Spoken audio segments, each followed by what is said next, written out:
Welcome into Boulder Collegians baseball here on the Boulder Collegians Broadcasting Network. I'm Jake Shapiro, joined by my partner Ethan Jordan for Game 2 of a doubleheader between the Denver Pirates, Colorado Pirates. They've gone back and forth a couple times, and the Boulder Collegians. Collegians are on the road while at home, so they'll have the top half here, and they were winners of the first game, 10-4.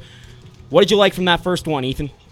What I really liked was a consistent offensive effort from the Collegians. A lot this year we've seen them score runs in bunches and then stop scoring. They consistently put runs on the board throughout the game against the Pirates. That's what I like from that game. What are you looking forward to in this one? How about that? Couple different guys into the lineup. We'll see Logan Cowart and Nick Hall. Those will be the two that we'll see in the new into the lineup, so look to see what they're up to. Oh, and Kelby Richardson. So those three guys will be the guys I'm looking for, as well as Chris Rodriguez is getting his first start on the mound for the Collegians this season. We've seen him out of the pen a couple times, but his first start on the bump. The first game was won by Jackson Hollett, who went a full 7 innings and just joined me for a lovely in-between games meal that lasted all of 22 minutes. He did say that the main thing that we talked about on the broadcast, Ethan, was just his fastball consistency wasn't there until he kind of progressed and felt it out later on in the game, and that's where he found success later on in the game as he stopped the bleeding in the first 3 innings is where he allowed all 4 of his runs. Collegians first up to bat, it's Brennan Roselle, the left fielder, number 18. From the right-handed batter's box, he'll step in against the Denver Pirates right-hander. Tell us about him. Denver Pirates right-hander is a man we saw in the lineup last game, Manny Thompson. Big right-hander. Thompson's first pitch misses outside, and we're off at 8 o'clock p.m. with partially cloudy skies. The lights have been turned on here at Scott Carpenter Park. The high today was 77 degrees. It's dropped down to 65 with 10% chance of rain, 42% humidity, winds out of the northeast at 7 miles an hour. Shouldn't have too much of an effect. Second pitch is a strike from Thompson. Yeah, another note on Hewlett's performance. You said they scored all their runs in the first 4 innings. His last 3 innings, all 1, 2, 3 innings. He was really, really good as he settled in. Curveball misses low, and Roselle's got an opportunity ahead in the count here as the leadoff hitter. Pirates have played limited games this year. The last game just their 4th, but Thompson's thrown an inning and 2/3 and has given up 1 run in those innings. 2-1 misses outside. It was a curveball. Couldn't frame it into the strike zone. The umpire saw that all the way. Roselle got on a couple times in the first game. Came around to score a couple times as well. Yeah, a pair of walks for Roselle in game 1. Inside, and there's another walk. It's a walking kind of night for Roselle. It is really a nice night for a stroll here in Boulder, Colorado at Scott Carpenter Park. And that'll bring up the catcher, number 5, Chris Jimenez, to the plate. Has the high socks on tonight, wearing the red undergarments with a navy blue jersey. That's what the Collegians have been wearing all night. Navy hats for the boys of Boulder. And then in the other side of the field, they're in yellow. That's the Denver Pirates. Pickoff move to first. That might have been his A move. And if it is, the Collegians are going to run Rampshaw on that move because it wasn't great. Yeah, new catcher behind the plate, too, and Brock Johnson, so we'll have to see what his arm was like. They were running all over the last catcher in Churchich. Fastball misses outside, and it's a 1-0 count. So Rodriguez, he's got a beard and some long hair.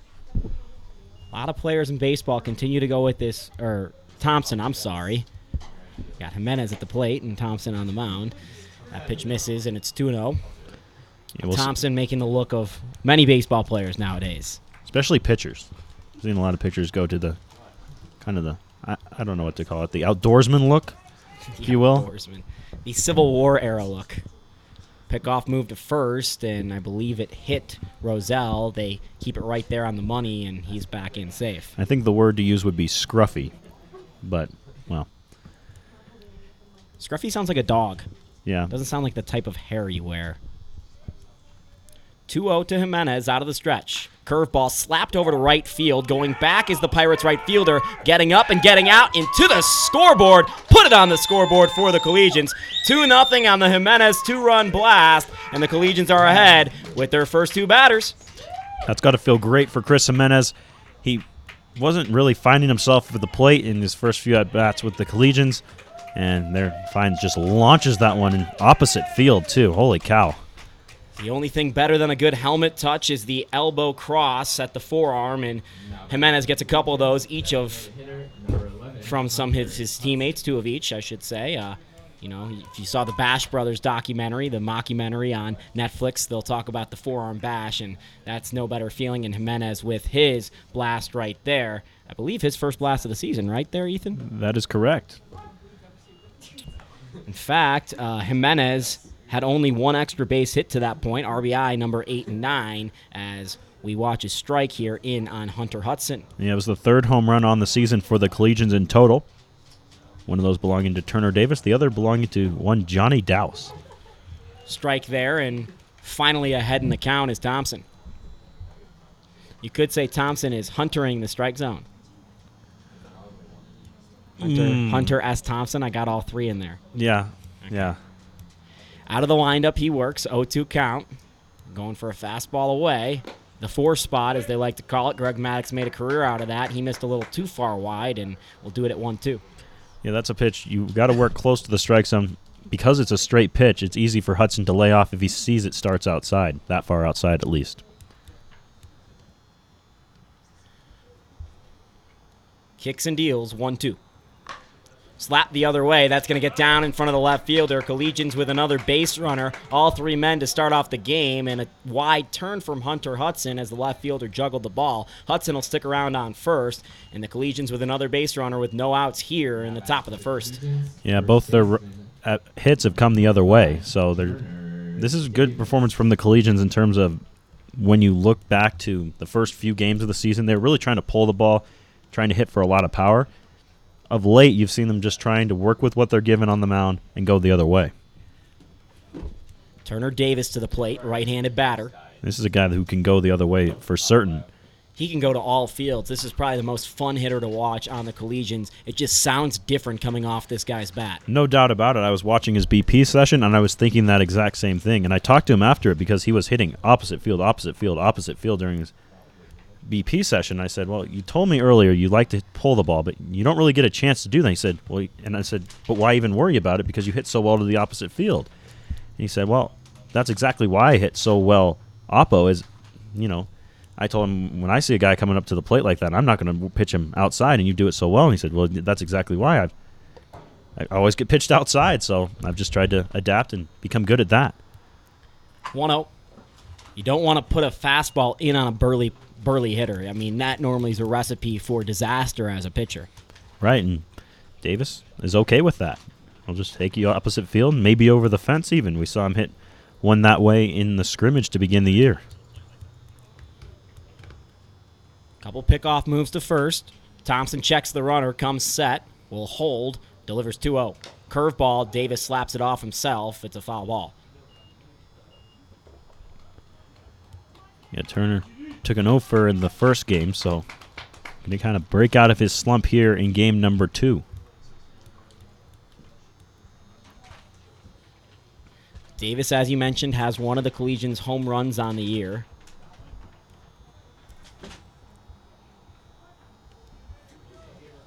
We haven't seen the power all the way just yet. Has driven in a couple runs, 5 to boot.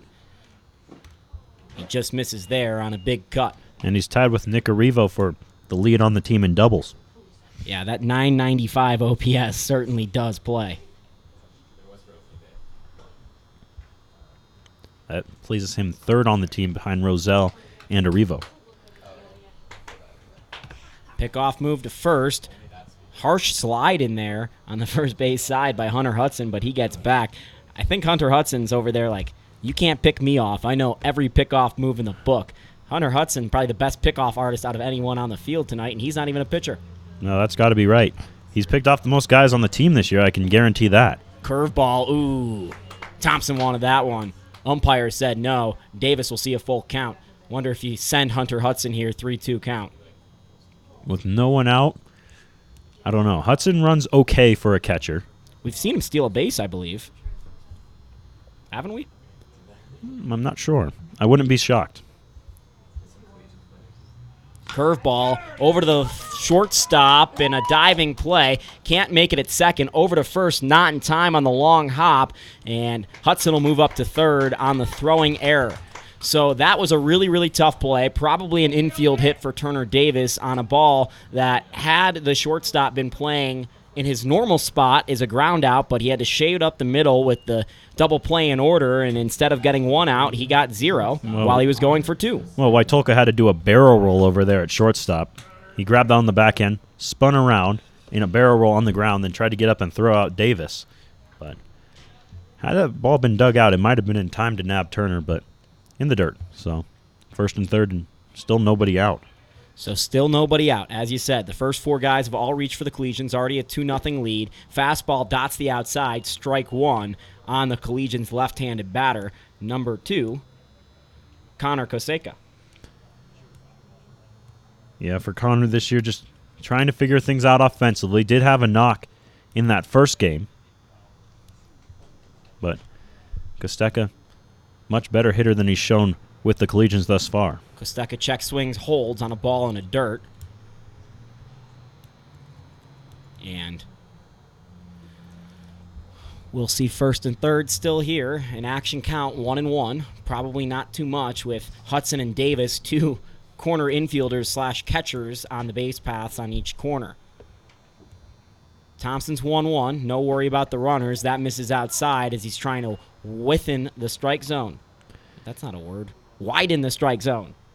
Trying to expand the width of the strike zone, yeah. Within. He's trying to get the ball within the strike zone. There you go. There you go.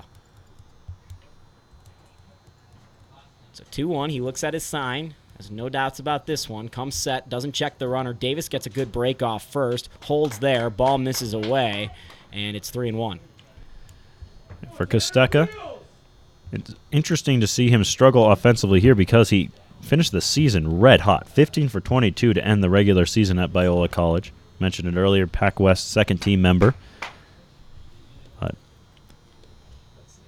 Just looking to put it together here in the high country. That's the old pickoff move to first because Thompson didn't like the pitch, not because he wanted to flash the pickoff move. 3-1 count, you don't want to give Kosteka something to hit. And even though he's been struggling a little bit, he is in the middle of the lineup here tonight. 3-1, check swing, and call to strike. And we'll do a full count.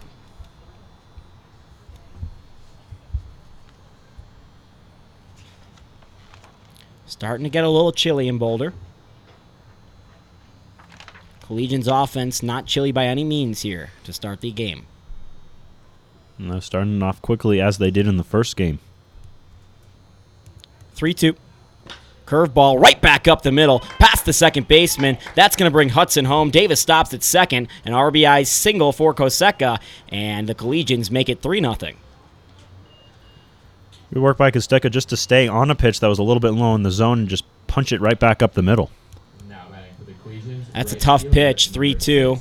Kelby Richardson. And he did what he could with it and pushed it right through the middle in the gap between the shortstop and the second baseman. So Davis on second for the Collegians. He's the lead runner. And then at first is Kosteka. At the plate, Kelby Richardson, the right-handed batter.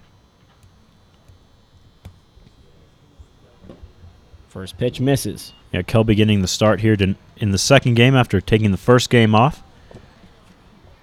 He's another guy that really struggled to hit the ball in the beginnings of his career with the Collegians, but recently he's been red hot. Had a big RBI triple in the second game down at Albuquerque with the bases loaded. Or, excuse me, Albuquerque down in Farmington, New Mexico. I got you. I knew where you were going. Only 219 on the year for him thus far. 41 plate appearances. Yeah, he really struggled to begin the year, but then he broke out against the Rough Riders last Tuesday, and since then it's been pretty much the word go for Kelby Richardson, who is one of the more talented hitters on this team just in terms of the skill set, you'll notice. And so it was just a matter of time before he got things back together. Thompson behind 3-0. Richardson taking, and it's called a strike. That looked more like an auto strike than one that caught the zone. Yeah, pretty close pitch there. No reason to swing on that on 3-0 if you're Kelby Richardson, so that'll be an easy watch for him, even though it was called a strike. 3-1. Swing and a miss. 3-2.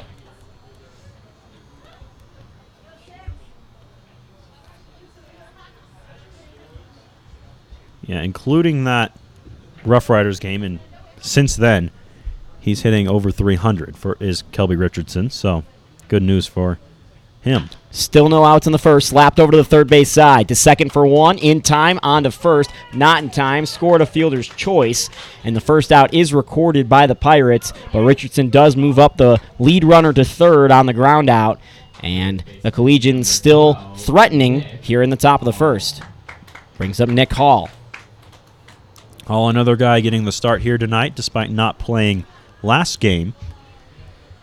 He was the starting third baseman for a little while before Kosteka and Roselle arrived, so he's kind of been splitting time now with all of these infielders the Collegians have.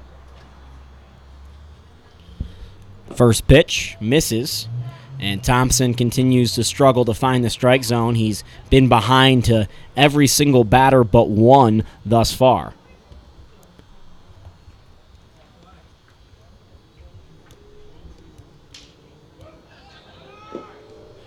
The throw into second off the steal attempt. Not in time. Ball on the ground. Second baseman out there, Rode, couldn't handle it. Yeah, they're willing to attempt the throw down there with Turner Davis at third base, who doesn't run as well as most of the Collegians. Had it been almost anyone else, I don't know if they would have thrown down because it may have been a run. This is a Collegians team that, as a unit, runs extremely well. You saw it there with Richardson. He's probably the 10th fastest guy on the team, and he can really run. Broken back, right back up the middle. That'll count for 2 for the Pirates, and it ends the Collegians' threat. But not before they score 3 to start out the game. 3-0 as we go to the bottom of the first. Collegians lead it here in Boulder. Top of the first, but you're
shortstop, number 2, Waitalka.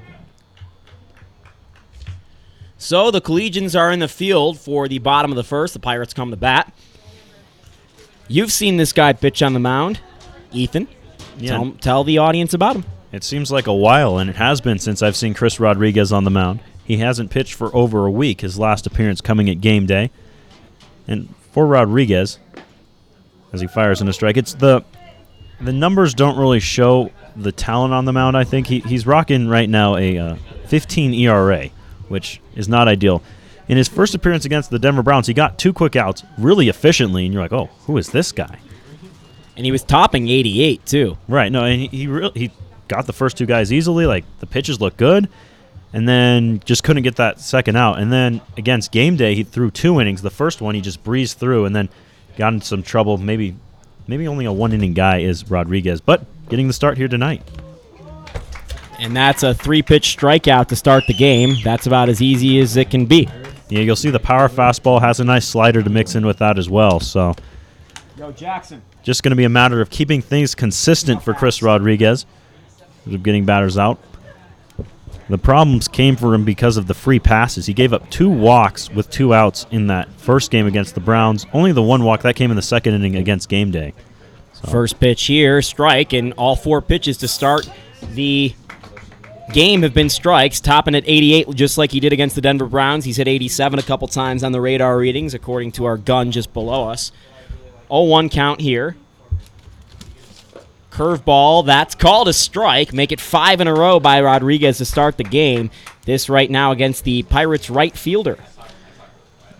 Yeah, Kurt Dunaway, the right fielder here. It's the same lineup, 1 through 4 for the Pirates in this one. Then things varying up a little bit as you move down the lineup. And that one just a bit too far outside for Rodriguez, his first miss of his evening. So 1-2.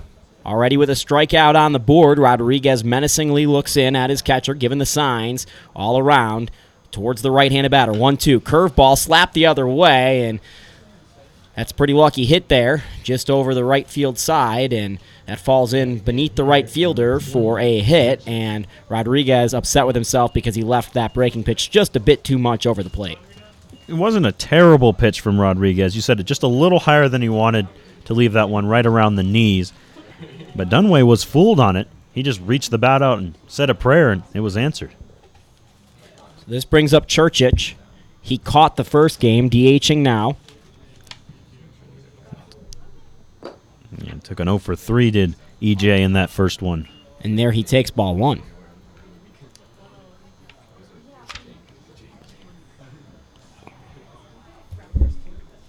Dunaway on first. Rodriguez working out of the stretch. The pitch, slapped over to the third base side. Hall gets it over to second for 1. Coward on to first. In time! Double play there for the Collegians. 1-2-3 inning with the single in the middle. Double play retires the side in order, and we're on to the top of the second. Collegians ahead, 3-0 here in Boulder, Colorado.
Nick Arrivo leading off the top of the second for the Collegians, already with a 3-0 lead here at the 40th parallel. Ethan Jordan joining me, Jake Shapiro on the broadcast, watching Thompson on the mound for the Denver Pirates. First pitch there of the inning, called a ball, might have been a strike had the catcher caught it. Collegians with a 1-2-3 bottom half to put him here in the top half of the second. You're wondering, Jake, I think you've got your tops and bottoms wrong. Well, that's happened to me before. I've put my pants on my head and my shirt on my bottoms before, but that's correct actually today because the Collegians are the road team here at their home park.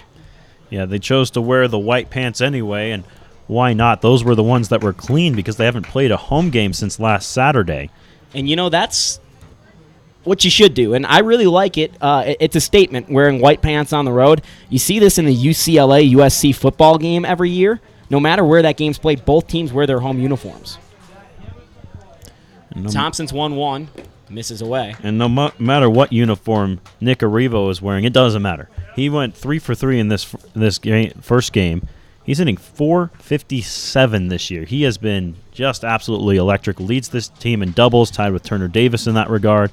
Also has a triple on the year. Right back up the middle towards the second baseman. Should be handled by Rode. His throw takes the first baseman off the bag, and that's a hustle infield single for Nick Arrivo. Not an error. And Arrivo, who I was just about to say, may be the team MVP up to this point with a leadoff single here to start the second. Yeah, I'm not sure that the second baseman would have gotten Arrivo even if they were able to keep the foot on the bag. Arrivo was really moving down the line. He's one of the quicker guys on this team, always hustling out infield hits. He had 2 infield knocks in the first game. That brings up Cowart to the plate. Right-handed hitter. We were talking earlier about the number of infielders on this team. Cowart, another guy that's gotten his playing time cut into a bit. Runner here is Arrivo. In time, the throw, and got him. Nice throw there from the catcher, Johnson. Rhodes sticks the tag that time. Had trouble the first time on a throw that was in time in the first inning. But Arrivo, not in time, and in time he is to the dugout. Yeah. Time for me to stop using that word. Yeah, really nice throw from Johnson to nab Arrivo. That's no easy task. Cowart spins this foul, and it'll be his. Well, there's a count here, but we don't have it up. Was the first pitch a ball or a strike? I always lose it on a steal attempt. It was a fastball that looked right about the middle. I didn't see if it was called a strike. Well, we'll try and get an idea for you here. There's a great old Cubs clip. Ball spit up right up the middle, and the count won't matter because Cowart with a single. There's a great old Cubs clip. There was a Cubs-Reds brawl in 1984, and it was because Jody Davis hit a home run that was clearly 30 feet foul. Of course, they didn't have replay at the time, and they reversed it twice, and there ended up being a brawl, and at one point, the center field scoreboard, the famous center field scoreboard at Wrigley Field, the scoreboard operators, who are always having a good time in there, just put up a question mark because they didn't know. Again, this clip is on YouTube. There were 30 minutes between pitches thrown, if you want to talk about pace of play. And the best part about this brawl, of course, Popeye, Don Zimmer. Right. Of course, famously thrown to the ground by Pedro Martinez in the 2003 ALCS. I think it was 2003, yeah. He fell down into the ground as an assistant coach in here, and it was a little more vicious, tackled by one of the Reds players. Oh, really? So when Don Zimmer fell to the ground in 2003 in a brawl, wasn't the first time he was tackled. Of course, he was a lot more older at that point, but still, he looked like an old man at that point. And, of course, the other thing that's great about the 1980s Cubs in those uniforms and the brawl against the Reds that year, pickoff moved to first, not in time, they didn't have belts. So everyone always just had their hands down their pants. So you're just watching baseball for 30 minutes, which isn't baseball. It's just people standing around, grown men with hands down their pants, arguing about whether it was a home run or not because they can't place the ball. And Wrigley Field, of course, just starts throwing things onto the field. Ball pitched right there is a strike. It's 1-1. I think the throwing things on the field is a Chicago thing. Philadelphia. They do like to do that. There's of course, spacing on it. Famous Royals player, played behind Bo Jackson, won a World Series in Philly, St. Louis, was implicated in the drug abuse trials in the 80s. Baseball fouled back. Gosh. I'll get this. 1982 Cardinals outfielder.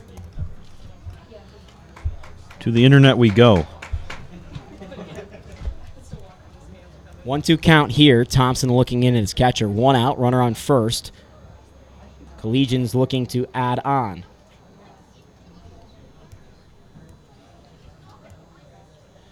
The pitch, it's a curveball right over to the shortstop, not going to be fast enough for a double play to first, and it's in time, called an out, much to the chagrin of the fans in the stands. Out number 2 in the top of the second. Yeah, the umpire didn't go along with assistant coach Danny David Linehan, who was calling him safe. Collegians catcher number 5. Lonnie Smith. Oh. So Lonnie Smith was almost killed by a glass bottle. There was about 4 glass bottles thrown at him from the top of the Philadelphia Stadium, which was the Eagles Stadium at the time, so really high up, and he was in left field. Somehow didn't get hit, luckily, and a couple games later, he actually tackled the Philly Fanatic. I remember him tackling the Fanatic. I've seen that clip. There may be no more better stories in baseball than the ones involving Lonnie Smith. Save for maybe those involving Tommy Lasorda. No, Lonnie Smith, I'm telling you. His season with the Braves in 1991 when they lost to the Twins. Of course, he had the famous base running error as a check swing is called a strike. It's 1-1 here with the Collegians having a guy in second and 2 outs. He had the base running error that year, but honestly, the Braves never make it that far without Lonnie Smith. He hit 3 home runs in that series, and he put up a WAR that year that was Babe Ruth's best season wasn't as good as Lonnie Smith's season when he came back for the Braves, and that was after he had already gone to the minor leagues. They thought he was washed up, back picked to second base, and not in time because it was not there. So, long story short, and this overlooks the part where Lonnie Smith almost decided to purchase a gun to murder his general manager when he was playing for the Royals. Lonnie Smith's got some great stories about him. He was almost blackballed by baseball because he was open about the cocaine usage. Reason why players are tested for it now. Bad misread there by the runner for the Collegians, and that'll be the 3rd out here in the second. Cowart got a bad read, not in time on the throw in the dirt off the pitch, and we'll go to the bottom of the second. 3-0, Collegians with the lead.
Back for the bottom of the second. Rodriguez back on the hill, had a strikeout and a double play ball in the first.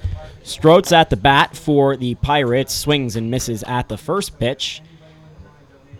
And Rodriguez ahead once again. He's been ahead in every single one of his plate appearance or batters faced thus far. I always do that. Why can't it just be plate appearances for both sides? That one inside, fastball. That looked like it was 90 miles an hour. I'm going to go ask the guys.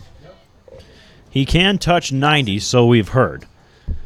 Haven't seen it quite tonight, as he's been up around 88 for the most part. 1-1. Curveball got the bottom of the zone, much to the chagrin of Stroats. And, you know, if someone's going to paint curveballs like that right at the bottom of the kneecap, not much you can do as a hitter.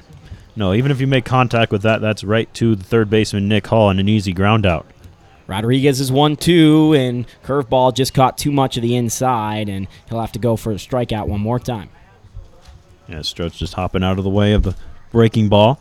Would not be surprised to see Rodriguez pump a fastball high here after changing the eye level with a couple low curveballs.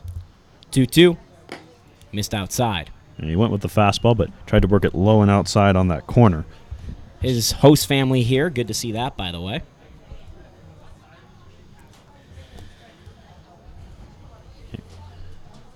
Yeah, Chris out of West Texas A&M, so needing a spot to stay in Boulder. 3-2. Got him. Rodriguez with a fastball that was swung through by Stroats, and his second strikeout of the evening. Yeah, there was that high fastball. Stroats just no chance. After seeing a couple of curveballs, he may have been sitting on it again, 3-2. And the fastball just caught him, not by surprise, but with it elevated like that. No chance to get it.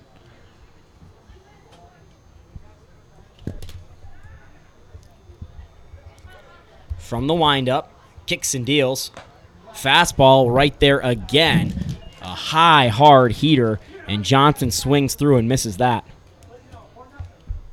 So Chris is really, really firing to start this one. 0-1. Slider, backdoor, and got the plate. Again, he looks really good. He's painting the corners. Anytime he's missing way off the plate. He has not left the ball up over the middle except for that breaking pitch, which just caught a little bit much of the plate to the second batter, which ended up being a single. Fastball too high that time. It's 1-2, and there he goes changing the eye level. Yeah, we're seeing the Rodriguez we saw in the first two-thirds of an inning in that first game, and then the first inning against Game Day, the really sharp fastball, good curveball. He's locating much better than he had at the end of that Game Day appearance. Well, see you that time. Rodriguez gets the guy looking. Johnson goes back to the dugout, still having not swung his bat as he walks back.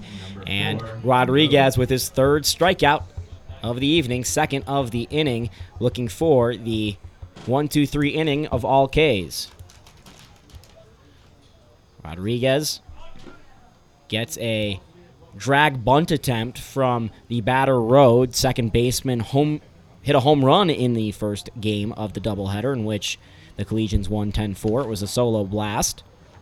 Yeah, I don't know about the decision there. Nick Hall was already creeping in before he dropped the drag down. It was a ball. Fastball, strike one. Yeah, I think Nick may have had him beat there as Hall was able to read it. Even before he dropped down the drag, he was already in on the cut of the grass and was charging as soon as he dropped it down. Looks like he's going to swing the bat now. Fouled away, and Rodriguez right where he wants to be, ahead on road. So Chris, looking in, taking a breath off the back of the hill. 2 outs here in the bottom of the second. 3-0 Collegians lead. 1-2 the count on the batter Road. The pitch. Check swing, just held, and they check it first, and Road had that the whole time. Hall walking off the field at third base, trying to convince the umpires that's not going to work. It's a really tough call for the guy at first to make, the second umpire, as it's a left-handed batter and you can't really see the check, but good call nonetheless. 2-2 with 2 outs from Rodriguez. Fouled away. We'll do it for a second time. Yeah, Rodriguez kind of showing everything he has to Road here, and that's good news for Wayne, is when you've seen all the pitches that in a lengthy at-bat like this, he can time things up a bit better. He's choked up an inch or so on the bat as well. 2-2. Fouled away again. Yeah, that was Road just hanging on for life right now. Yeah, that was the curveball. And in this situation for Road, with how hard Rodriguez is throwing, I think he's sitting fastball and reacting to the curveball as he did there. Rodriguez all the way from Texas and came there with heat. 2-2. Strike 3. That's out number 3. Strikeout number 4. He's got 3 that inning. That's Chris Rodriguez, spelled with a C, but you might as well spell it with a K.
Foot of the Flatirons, Jake Shapiro. He's Ethan Jordan.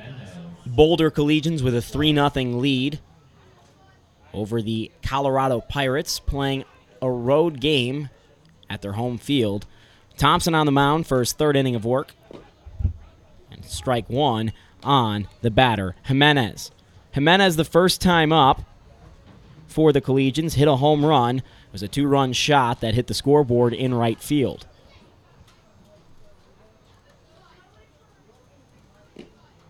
Yeah, Fastball misses, and it's 1-1. Yeah, the man on the mound, Thompson, looked a little bit better in that second inning. Did get some help from some poor base running on the Collegian side of things to get him out of the inning, but was a little bit sharper, not leaving as many pitches in the zone.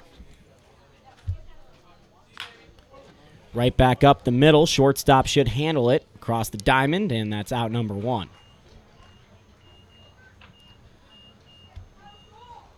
So the Collegians in this game are looking to get back to 500 for the first time this season since they were 0-0. Be 6-6. They've got a game tomorrow. They've got a game Friday, a double Saturday, and a game Sunday. So lots of opportunities to get hot here quick and a good start to the week. Yesterday they won up in Sterling. Guys got home pretty late last night. That's a heck of a trek. Yeah, especially for a late game. The start time on that one's 7 o'clock. Strike one, and Thompson doing a much better job this inning, actually getting ahead on batters now. And that'll do wonders for you as a pitcher. Look all over the numbers, drastic between a 1-0 and an 0-1 count in terms of batting average against.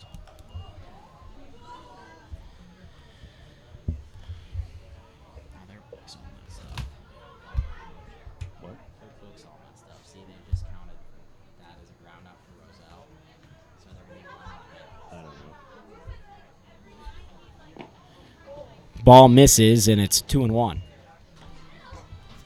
This is Hunter Hudson.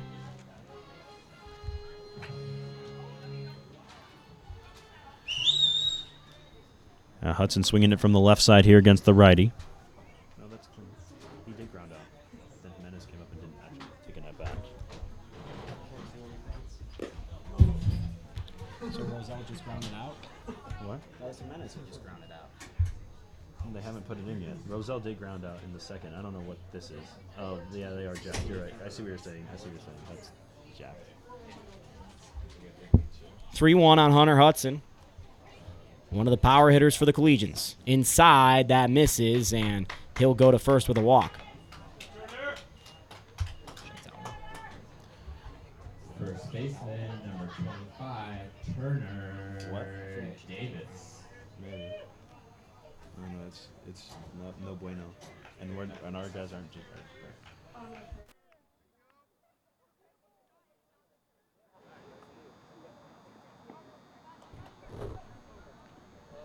Thompson, right-hander. Flash that pickoff move plenty of times. Checks Hudson on first. Curveball in there on Davis. Strike one. Yeah, really good pitch to start out Turner with. Most of the time you're looking for a fastball first pitch of an at-bat.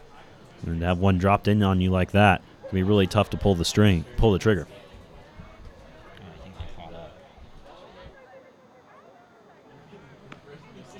Pickoff move to first once again.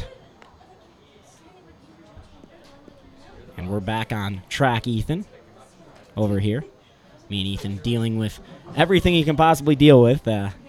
pickoff move to first. He might have caught Hudson leaning, but slides back in time. You know, you don't realize the amenities of the big leagues and how well stats are kept and all that stuff until you try to do it all yourself.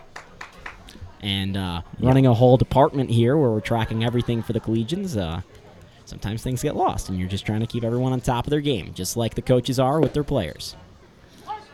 It's fastball in there for a strike, and, you know, Collegians are not only an opportunity for players in the summer to advance their career, but, you know, us up in the booth and people around the ballpark working on their way in baseball operations and the coaches themselves. And so this is an opportunity, as Matt Jensen likes to say, for locals all around Boulder to get their chance to do whatever they want. It's up to their imagination of what they can dream to do with a baseball club.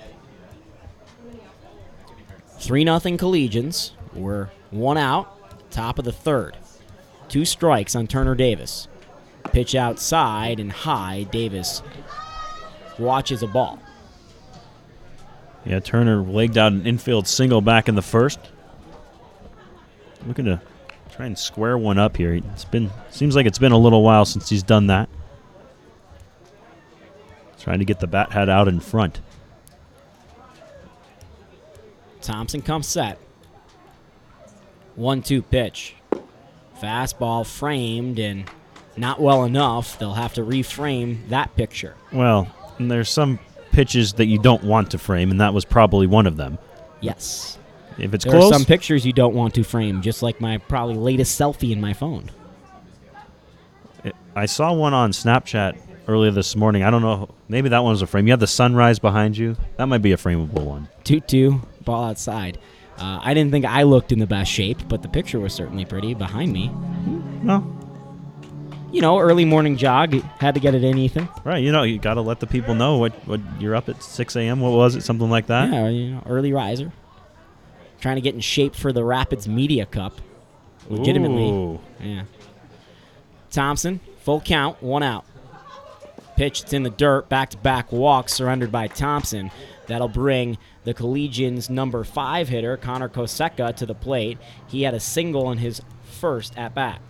I gotta ask, what does soccer player Jake Shapiro look like? What kind of player is that? I've never played soccer before, so we're gonna find out. All right then. But what I will tell you is I found out that the 6, which is the center holding midfielder, so a defensive midfielder, is the most physical position, and that sounds like it's right up my alley because I will throw elbows. I am the A.J. Przinsky for those of you that want a baseball comparison of how I play the sports in general, just all sports. I'm not very good.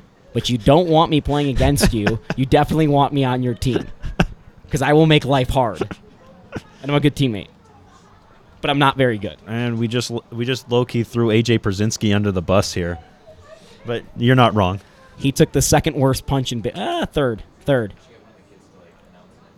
What's the worst punch in Robin baseball? Ventura, Nolan Okay. Ryan. Yep. Number 2, Jose Bautista, Rougned Odor. Ooh.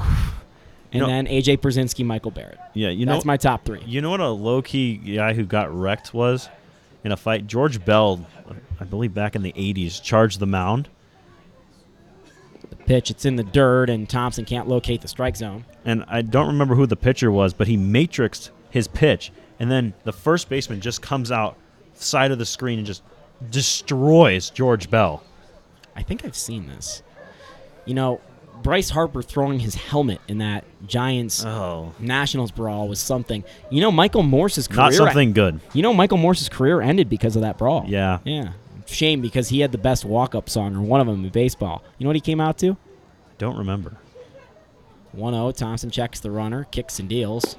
It's inside. Yeah. He's behind 2-0. He came out to Aha. Oh, that's pretty good. Take on me? What did he come out to that before it was cool? Yeah, he was coming out to that like when he was with Washington. Okay, that much respect. When he was good. And then I think Logan Morrison copied him. Oh, well. There's some random mid-2000s baseball players for you. That's one for the list. 2-0, slapped over to the first baseman. Tough hop over there. That's that Boulder chop. Runner's headed on his way towards home. Hudson will score easily. Davis strides into third, and into second is Koseka. I think we're going to score that an RBI double. on the ground ball that got through the first baseman over there of the Pirates, Barnell, and the Collegians are ahead 4-0 in the top of the third. Yeah, Barnell had no chance of that ball. I mean, he was in front of it, and it just skipped over him. And you said it, the Boulder chop. Yeah, no, you can't fault Barnell for that play right there. I'd like to get an advertising deal with the Boulder Chop House. Get some steaks. Oh. And we can do the Boulder Chop House chop. We'll see. Then do we get to do the cheesy thing where we come on during a break and go, "Hi, this is Jake Shapiro, and whenever I buy a steak, I choose the Boulder Chop House." Yeah, I'll do it. All right. That's how you know you've made it. It is. Selling out for food. 0-1, it's called a strike on Richardson. He's behind 0-2 with 2 in scoring position and 1 away in the third. Thompson has struggled most of the game. Collegians have been very patient. Rarely has he been ahead in counts, and here he is. 0-2, and Richardson swings and misses. That's the first strikeout of the evening for Thompson, and it comes at a pretty big spot. That's the second out, and now all he needs is a regular out, and he'll get out of this jam with little damage done. Yeah, pretty good fastball to Richardson that time, right off the block on the outside. No chance for Richardson to do damage with it, but it looked good. Just where he wanted to locate that pitch. Brings up Nick Hall. Double play the first time on a broken bat up the middle. Watches a curveball here. Thompson, curveball is now finding the mid-thigh area, was finding the dirt about 58 feet from his throwing position before. You want to throw it 60 feet 6 inches, not 58 feet. Ball in the dirt, there's that 58-footer. Good block there by the Pirates catcher, Johnson, and he holds the runner on third, who was Davis. I'll tell you this, though. I'd rather throw a 58-foot curveball than about a 62-foot curveball, because that's placing it right about in the middle of the zone. You could throw a 62-foot curveball at me, and I would not do anything with it. So, depends on the hitter. Well, you're not out there, so. There's a reason. 1-1. Curveball. Ooh. Front doored him, and 1-2 after not having a strikeout in his first 7 outs. Thompson has a chance to make it back-to-back. Yeah, that was a really nice pitch that time from Thompson, especially on the 58-foot curveball you're talking about. It's more loopy. That one he was able to get the late break. Setting up inside, 1-2, and it hits Richardson pretty bad in a tough spot. Yeah, oh, that one just running in on him. I think it may have clipped his knee, as we could hear that one from up here in the booth. So yeah, that just, there's nothing he could do about that. It hit him right at the bend of the knee. You're trying to protect the strike zone with 2 strikes, but no fun. And Richardson, for Hall, that no intent, of course, coming from Thompson with a 2-strike count. He was just trying to bust him inside again, and just a little too far in on Nick Hall. Well, looks like he's going to try and continue here as he takes the slow walk down to first base. Bring up the 8-hole hitter, Nick Arrivo. Singled his first time, got caught stealing in the second inning. Big 2-out opportunity for the Collegians here. Don't want to strand 3. And this is the guy you want at the plate in order to do just that. Well, not just that, but in order to not strand those 3 runners. If you need a guy to give you a base hit, Nick Arrivo is the man. Down here in the 8-hole in the second game, he I believe hit 3rd in the first. Team leader in RBI with 13 on the year. Team leader in just about everything. Curveball, there's that 62-footer, and too high for even Arrivo to offer at it. Watches ball 1. So Hall trying to shake it out at first base, and you want him to be able to run, because anything in the gap, you want someone to score from first base with 2 outs. Thompson's pitch, and that's too far outside. Arrivo's in the spot he wants to be in, ahead 2-0. Yeah, Nick's a real patient hitter. This isn't a guy who's going to say, 2 outs, bases loaded, I got to try and come through and drive in all these runs. He would be just fine with taking a walk. Has 8 of those on the year. Misses inside, ahead 3-0. OPS of 1184. You have to say it out because it just sounds weird. It's good when it sounds weird. Yeah, and as a hitter in baseball, anytime you have a percentage number that's over 1, you're doing something right. 3-0, and that was not a Revo's spot. Was never going to swing at that. Called a strike, and it's 3-1. Thompson has had a lot of trouble locating his fastball in this game. You mentioned it earlier, Ethan. Bases loaded, 3-1 count. Slapped towards the right side, above the second baseman's head, and it'll get down in front of the right fielder, Dunaway. 2 runs come in to score, and it's a 2-out RBI single, 2 RBI single for, guess who? Nick Revo. Yeah, he continues to just punish pitchers out there. I mean, other than Brendan Roselle, who hasn't been here that long, he leads the team in OPS. He leads the team in slugging. He leads the team in on-base percentage. He leads the team in average, and he continues to extend his lead in RBIs. I mean, what hasn't this guy done? He's going to lead the team in most fans, too, the way this is going. Yeah, no kidding. He's going to be a fan favorite the way this has gone. Slap towards center field, should be playable for Johnson, and he settles under it, and that's out number 3. But the Collegians double their output from before the inning, and they're ahead 6-0. And look at the line score. It's 3 in the first, 0 in the second, 3 in the third. That's 3-0-3. That's where we are. And the Collegians are ahead 6-0.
Speaking of All-Stars, come watch the RMBL All-Star Game on June 26th, right here at Scott Carpenter Park. We look forward to seeing you then.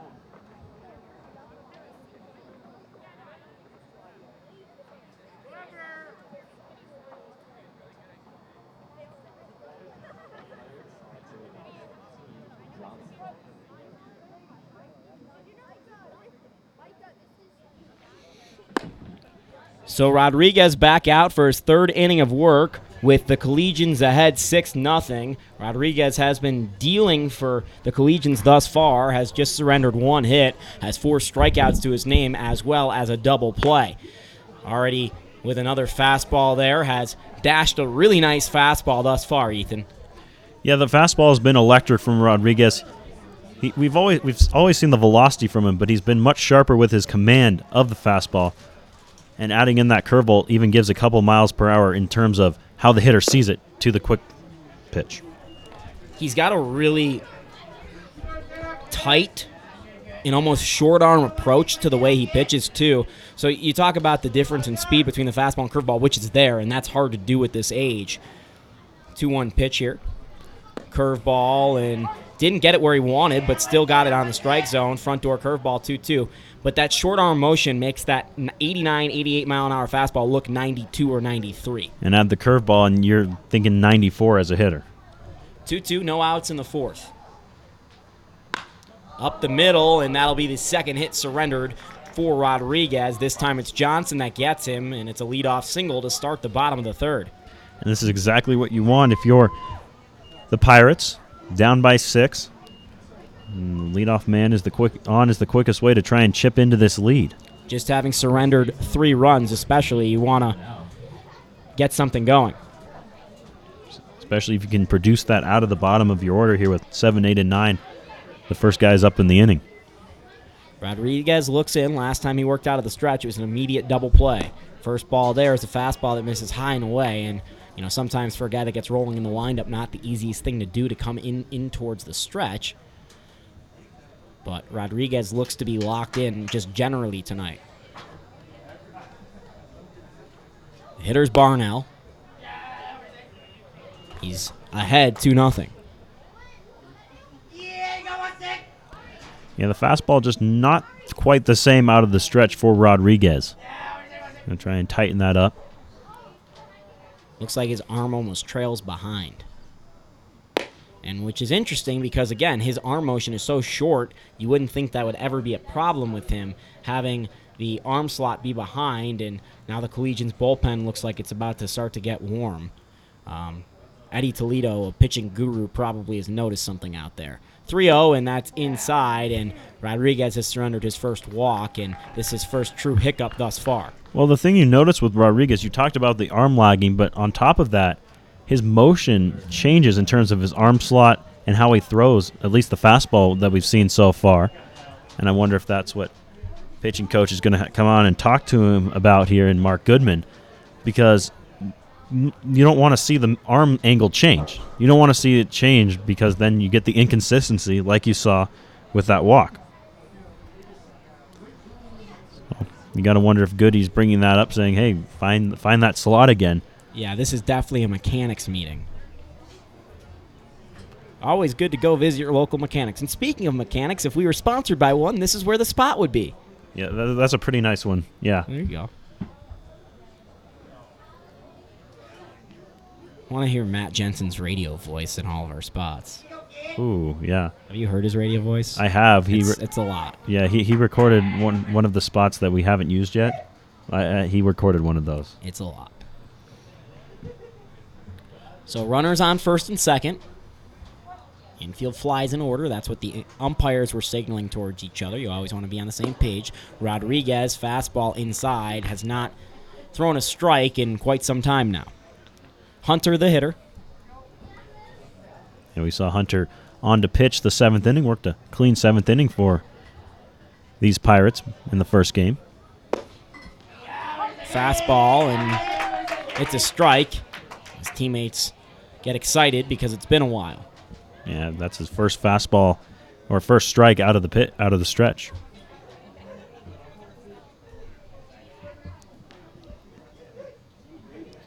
(1-1) with 11 at the plate. This is into the outfield. Can of corn for Arrivo in center. He throws it in rather easily, and that's out number 1 in the bottom of the third.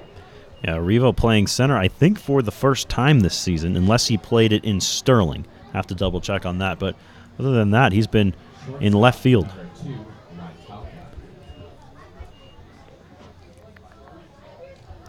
You see the U.S. women's national team score today? Yeah. 13-0. Oh, it didn't end up being 13? Last 13. I checked, it was 12. Yeah. Goodness. They started the World Cup today. The World Cup began on the women's side a couple days ago. Women's team for the U.S. debuted today. First pitch there, it's a fastball, and Rodriguez on track now, and instead of down the pipe, it's down the rod. Yeah. No, the women's national team, they're favored to win the World Cup, so it'll be exciting to watch. I really enjoy the Women's World Cup. It's an event I look forward to. Rodriguez is 0-1, and that misses outside. You know, I was able to actually catch up with Lindsay Horan and Mal Pugh a couple weeks ago, a story I did for the Denver Post. Watched the women's national team play against the Australian national team, and that was fun because Australia's got one of the best gals in the world, and that's Sam Kerr. She's terrific. 1-1 pitch, and that misses low. So, like that event. I saw that because I was checking ESPN to look at some scores from around baseball. The Rockies are ahead 9-1 on the Cubs, right down the road. And Peter That's Lambert, in the 7th. doing it again. He just came out to start the 7th. Diaz on now for the Rockies. Top performer for the Rockies thus far, probably Daniel Murphy, 3 for 3 with 2 RBI and a double. Charlie Blackman also a home run and a double in that one. 5-run sixth is what the Rockies have, really bolstering them right now. But the focus is on Rodriguez for us because it's a 3-1 count, and though it's a 6-run lead, it can hinge quickly here at Scott Carpenter Park, and it'll hinge quickly if you walk the bases loaded, which he more or less did after the single, 2 walks in a row, and now here come a great opportunity for the Pirates to get back into this ball game. Kurt Dunaway, the man at the plate, already has a single in this one, so saw Rodriguez well in that first inning. It was a bloop single to the right side. Rodriguez left the ball up. So runners everywhere for the Pirates. 1 out. Ball slapped over to the left side. Hall can't make the play. It's into left field. Roselle grabs it on one hand. The toss towards the catcher, just not in time. It took a late hop, and that'll result in 2 runs on the RBI single from Dunaway. It's 6-2. Roselle, that's his first time in left field for this team. He's been either a shortstop or a third baseman, all told, and not a bad throw from the man out there. Just never had a chance to nab the runner at the plate. So 2 on, still for the Pirates, 1 out, bottom of the third. Collegians' lead has been cut by 2. It's 6-4, and a miss again by Rodriguez.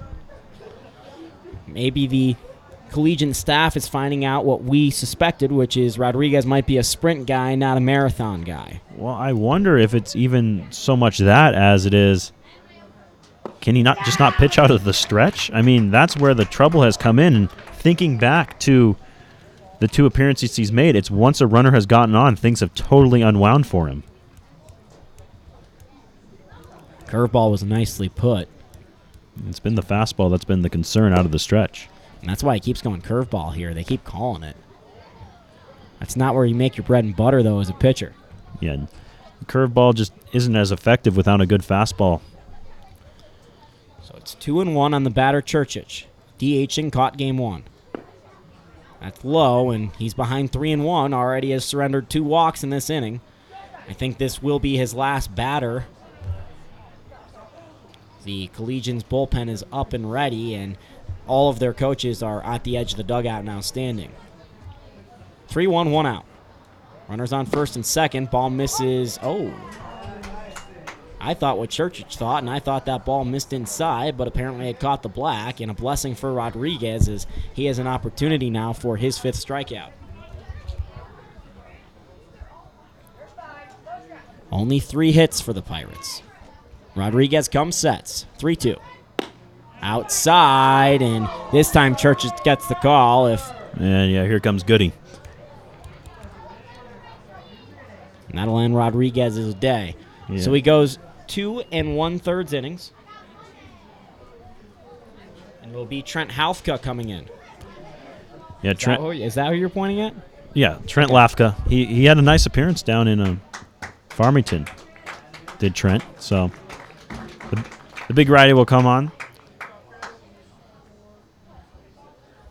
Oh, rather, it's going to be someone else. They had Lafka warming up, but they brought in another guy. It's going to be Toledo.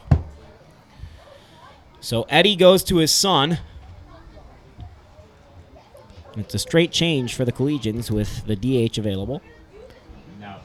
Yeah, Brandt also pitched down in New Mexico.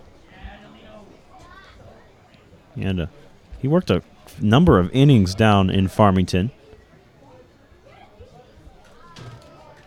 I'm going to come on here and try and quell this little bit of a push by Denver in the third.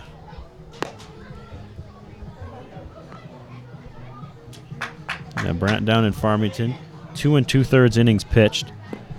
He pitched on Saturday in the blowout Collegians win.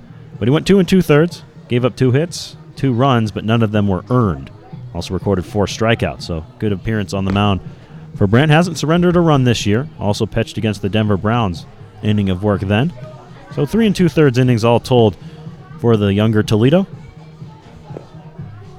And 2 hits, no runs, at least that are credited to him.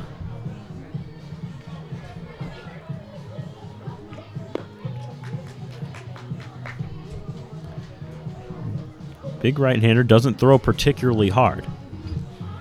All I can think about when I hear Toledo is the Toledo Walleye. ECHL team. Wow, that is pulling something out. I have not heard of the walleye. What's the Collegians infield doing right now? I don't know. They're kind of grouping up, watching the. They're laughing about something. And they're pointing into the stands. I wonder if the fellas who are manning the.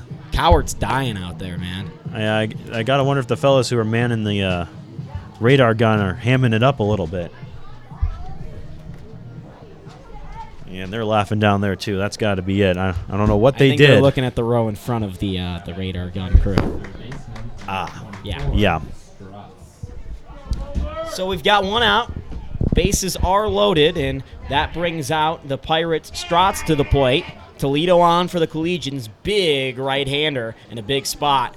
Yeah. Tying run at the plate. Didn't expect that when the Collegians went up 6 last inning. First pitch a strike, and that's good to see, as it's the first time the Collegians have gone ahead on a batter in quite some time, maybe this whole inning. And we mentioned Toledo, not all that hard of a thrower on the hill. His money pitch is the big breaker.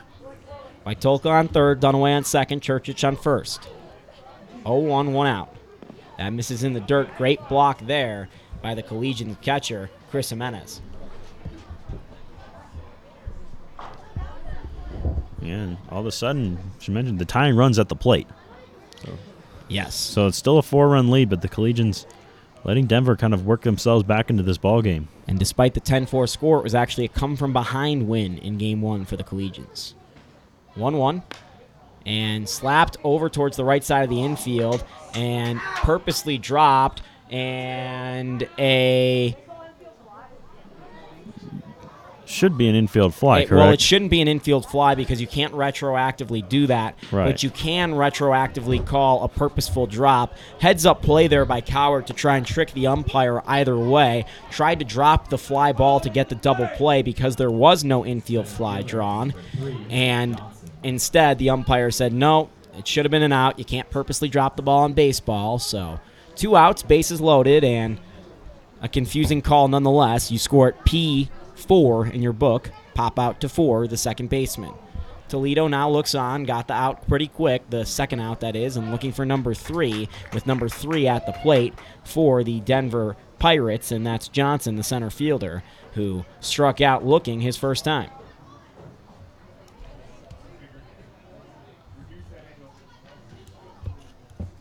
Two outs. Can stop the bleeding here. And Toledo gets strike 2. Based on the cheering that's going on, I'm starting to think it may have been those guys manning the radar gun that they were laughing at earlier. Those aren't the guys manning the radar gun making the noise. I think those are Toledo's friends since he's a Boulder native. That'll do it, too. Those are some Boulder-like noises. 0-2 from Toledo. Outside, swinging, strike 3 from Johnson. Toledo works out of a bases-loaded jam, and the Collegians take a 4-run lead into the 4th.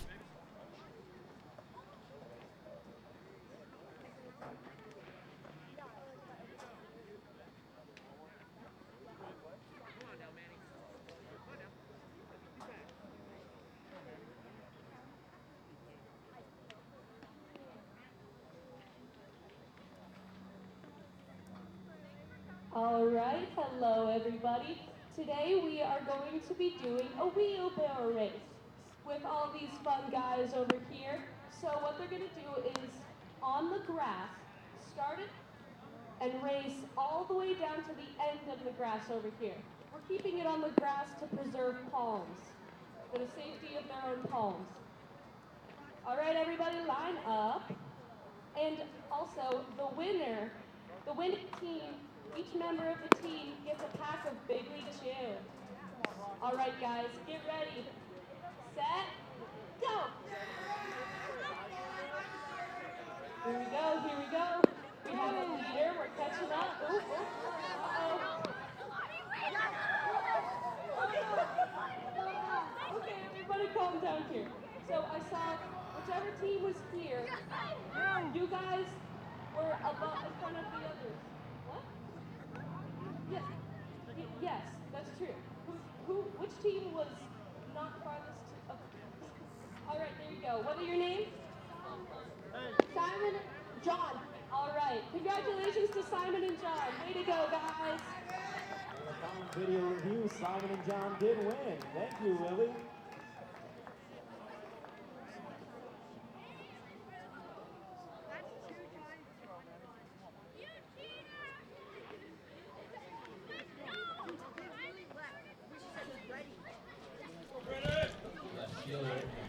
Back for the top of the fourth. Collegians at the bat. It's Cowart that'll lead him off.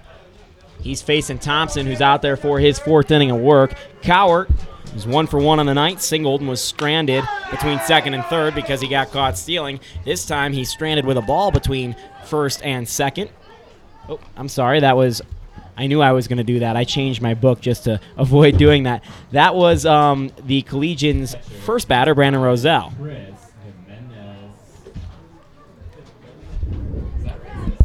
So out one. Comes off the bat of Roselle, and Jimenez up to the bat. Thompson's pitch with Jimenez showing bunt and looked like it took a left turn down Colfax, but still called a strike down Broadway.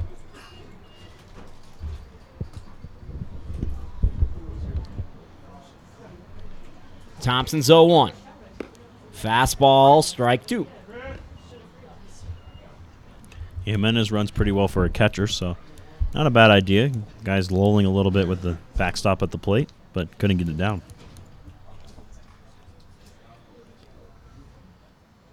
Thompson slowly into his windup, and there he goes. Curveball, and just missed away.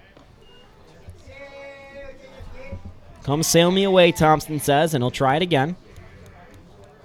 Little sticks out there for Manny. Come sail away. I was going with Dawes, but yeah, either way works. And this hit to left field should be easily playable for the Pirates left fielder, and it is not. Hunter dropped it, and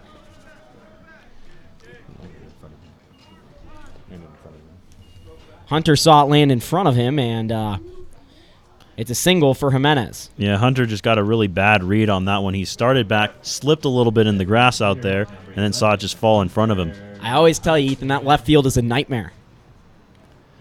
Yeah. I don't know. Hunter seemed to have it read initially, then started back, and then slipped. So that'll do it. We got a pinch runner out at first. I didn't see the number. It's Kix Farrell. Oh, there you go. Yeah, Farrell, who has Free Kix Farrell, finally. Yeah, no, Kix Farrell who's been hitting well for the Collegians, not starting in either of these two games. We talked about guys who are getting their playing time cut in on with all the infielders. Farrell probably chief among them. I wonder if there's something maybe bothering him in the elbow or something as well, because he's been one of the better hitters on the team and just hasn't played all that many innings out there at second base or at the plate. How is his walk-up not Can I Kick It by a Tribe Called Quest? I don't know. I don't know what his walk-up is. It should definitely be that. Fastball called a strike. It's 1-0, or 0-1. I forgot baseball there for a second on Hunter Hudson. Yeah, that would be the choice. I don't know if that's a song that Kix knows. Well, ask Jack. Jack, what's Kix Farrell's walk-up song? He's our in-game guy, Jack Carlo. By the way, go read his work. He's the head of PR for the Collegians, more or less, this year. Runner going towards second. Ball's outside. The throw not in time. And Kix Farrell slides feet up into second base, and he's in safely. Oh, he's under pressure by Queen. Good song, but Can I Kick It by a Tribe Called Quest for Kix Farrell is perfect. Yeah, you think he would have actively seeked out anything with a kick pun. He's probably right. heard that his whole life, though. Yeah. But still, you got to play into it. Oh, well. Like Jake Butt, how he has all these sponsorship deals with Cottonelle, the toilet paper company. Kix does play into his last name. It's spelled Ferrel, and he's like, no, it's like Will Ferrell, so just remember me like Will Ferrell. So he plays into that, I guess.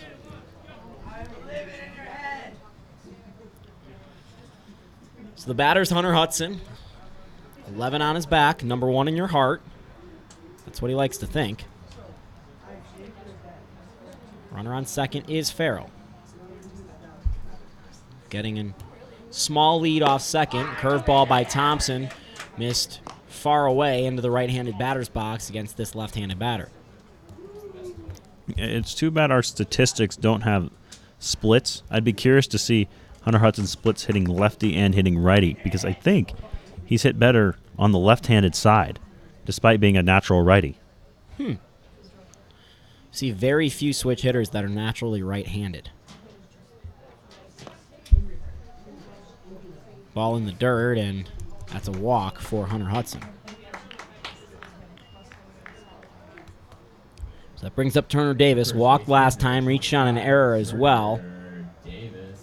I remember Dexter Fowler was that way for the Rockies. Well, Dexter Fowler they almost gave up on as a switch hitter. Yeah, he couldn't hit lefty, yeah. Right, because later on in his career now, he's a better left-handed hitter than he is a right-handed hitter. Yeah, I remember early on, you're right, he couldn't hit lefty to save his life, and they said, well, let's just try and hit righty. But he got sent down to the minors in order to fix that, I believe. Yep, he did. And again, now he's a better left-handed hitter than he's a right-handed hitter. Work paid off.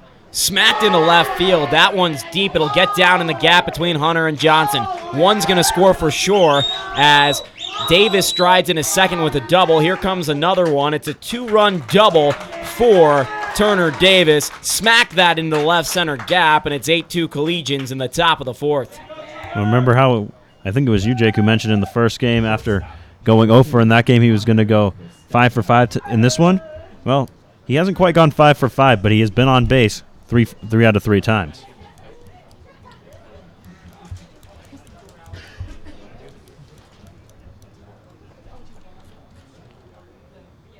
That's got to feel good for Turner, who hasn't really driven the ball well, especially down on the road trip. I think he only had one single that was hit hard to smack one into the gap, get something to pull.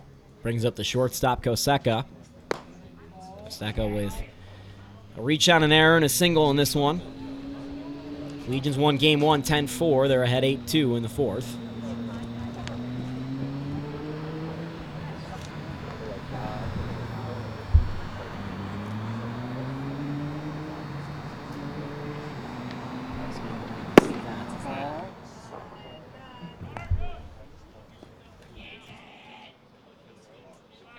Two 0.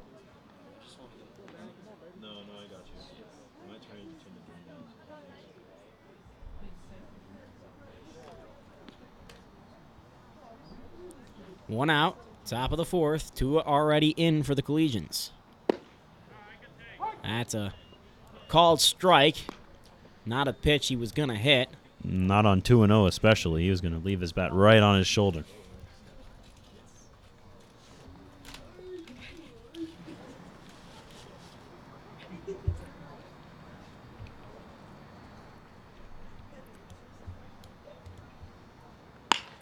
Slapped over to the right side. That's through the hole between the first and second baseman. That'll move Davis up to third, and Kosteka stops on first with a single. That'll leave first and third for Kelby Richardson.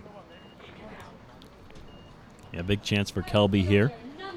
0 for 2 today, but can forget all about that if you can find the outfield grass right here. Or even find the glove of an outfielder on a fly ball. You hear some fans in front of us, and it's nice to have some fans here because it was a last-second home date for the Collegians, legitimately last second. Didn't know about it till late yesterday. Runner advancing on the ball in the dirt. That'll be a wild pitch that moves the Collegian up from first to second. I'll tell you what, I didn't hear about it until about an hour before game. Oh, not an hour before, an hour before I left for the game. So, definitely last minute.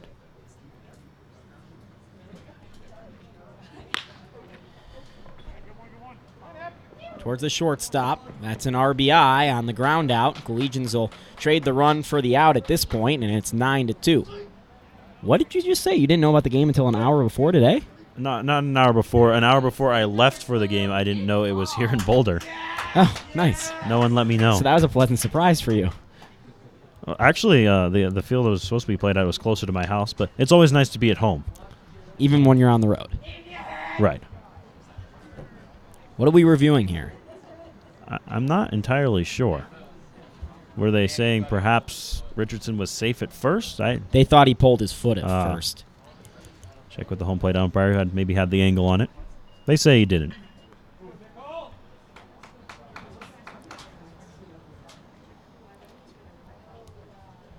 Sending some tweets here. You can follow me at Shapalicious. What's your ad, Ethan? Get some follows. Mine is not as fun. It's at Ethan_Jordan9.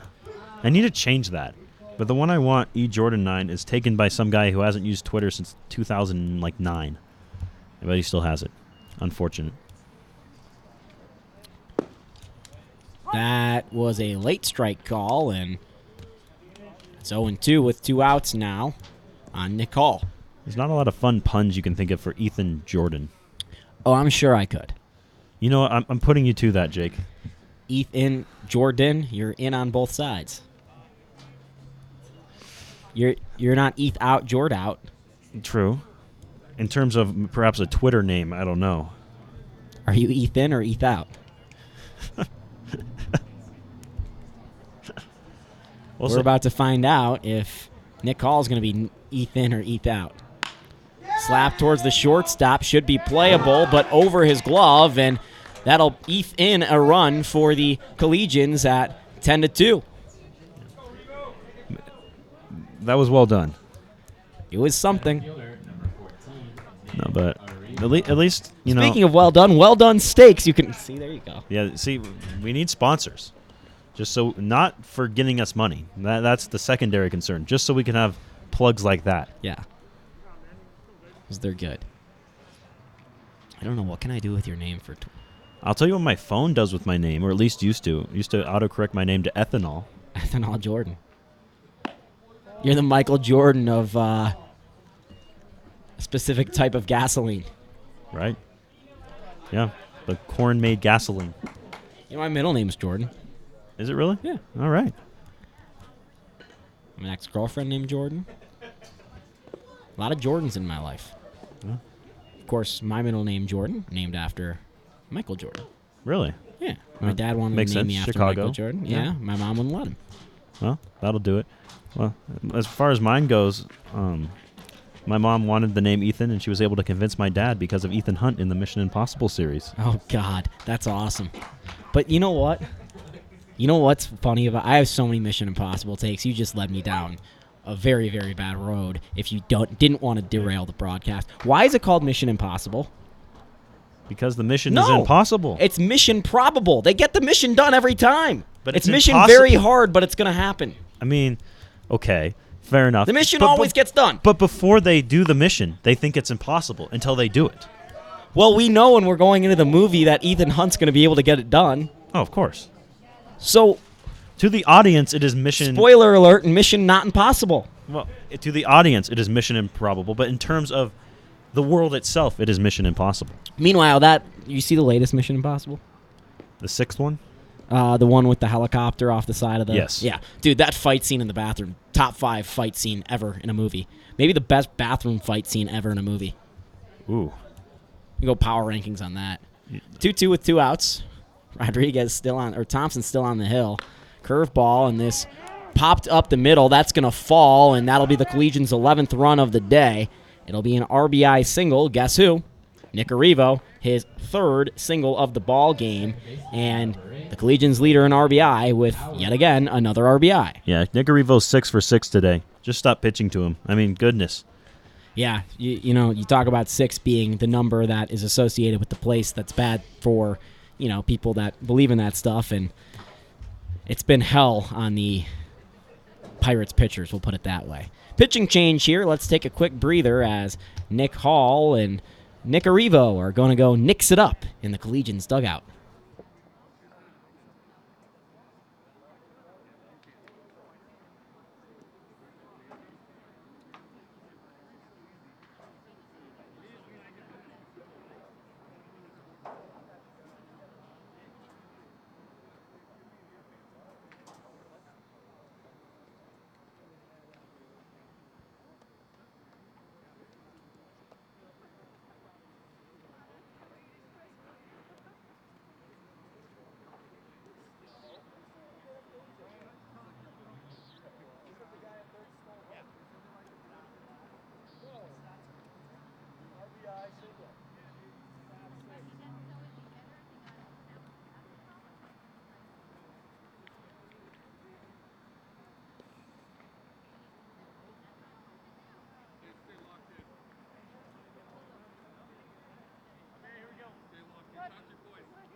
11-2 Collegians. Same pitcher still out there. Thought we were going to get a pitching change. All the signs pointed towards it, but no dice there. Collegians have gone through the order now. We talked about this down in Farmington. There's a difference between going through the order and batting around. Yes, going through the order. The 9th hitter of the inning is up, Logan Cowart, and the rare 1 through 9 have batted this inning because the leadoff man was Roselle. True.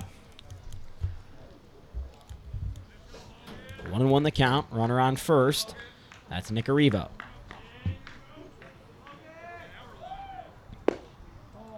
Ball misses away, and it's 2-1.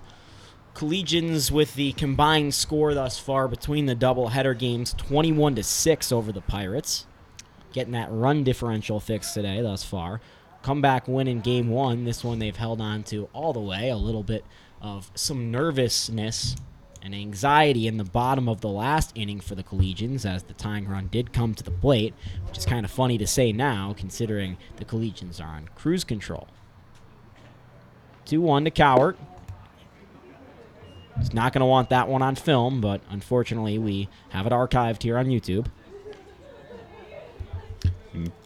Go back and watch this game again if you want to. I don't think he's going to want to watch that swing. Probably not. 2-2 and 2 outs. And that's Logan, the strike zone, and that's out number 3 in the top of the 4th. But good news for the Collegians, they score 5, and it's now 11-2 they lead as we go to the bottom half of the 4th inning.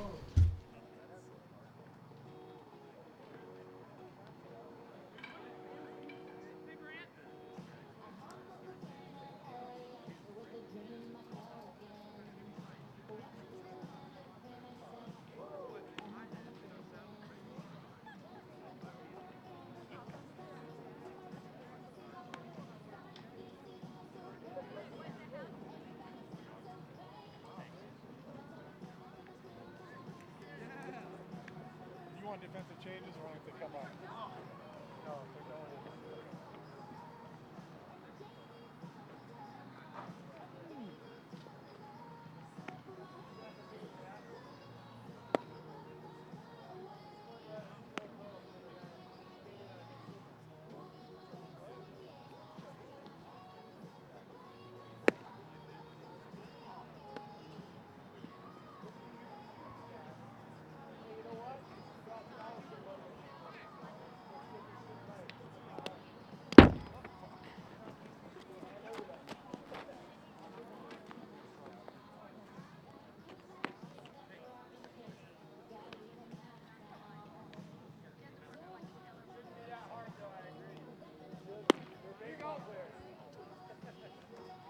I'll tell you what.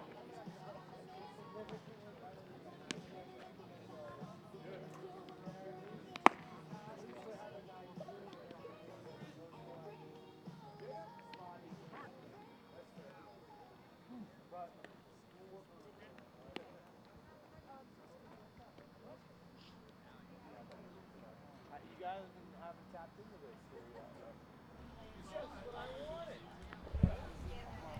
Now batting for the Pirates, second baseman, number 4, Road.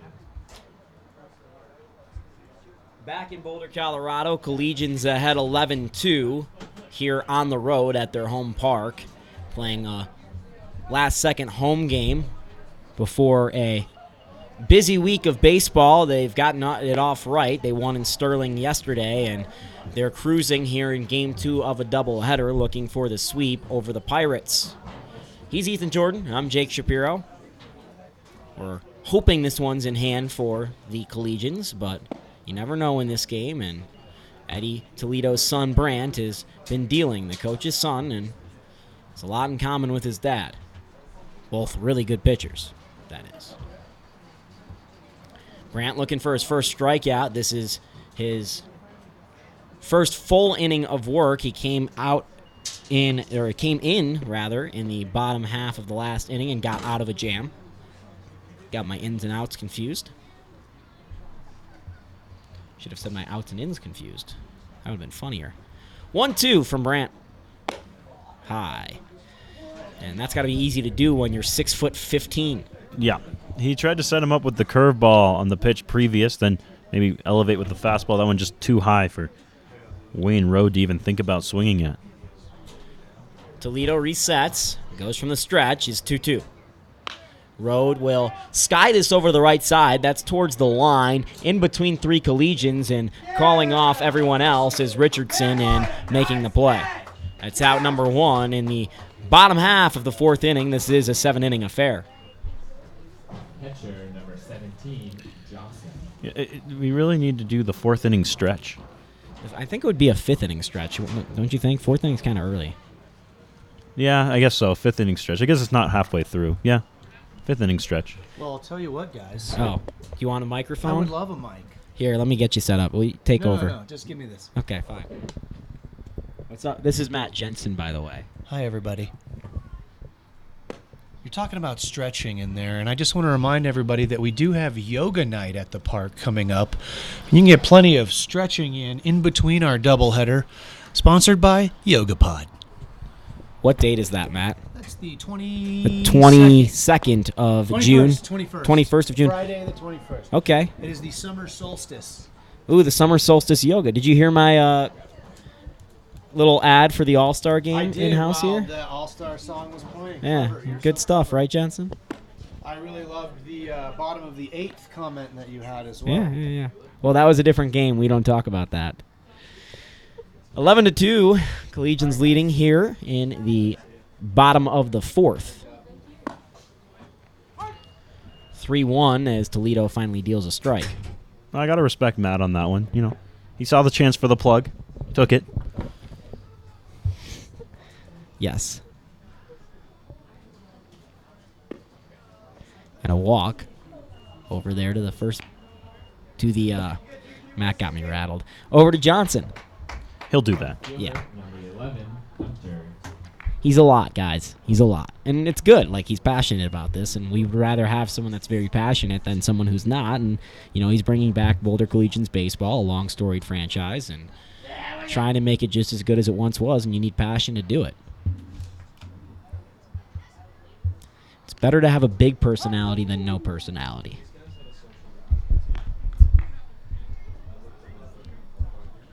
This is Barnell at the plate. Walked and came around and scored last inning.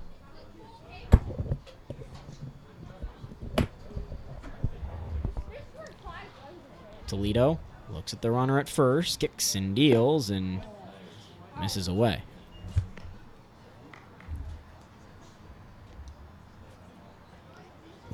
And the fastball location just not quite there for Brant in this inning. Got to dial that back in. 1-1 pickoff move to first and slide in a safe base runner.